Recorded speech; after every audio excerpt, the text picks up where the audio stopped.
Bună dragilor, bine ați venit la Art by Ela.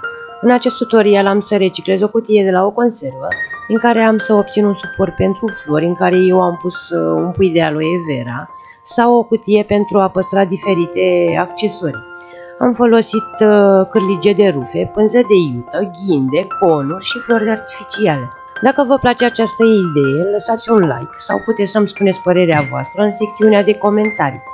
Dacă vă place conținutul canalului meu, abonați-vă și activați clopoțelul de notificări pentru a vedea noi tutoriale cu idei creative. Vă doresc o vizionare plăcută!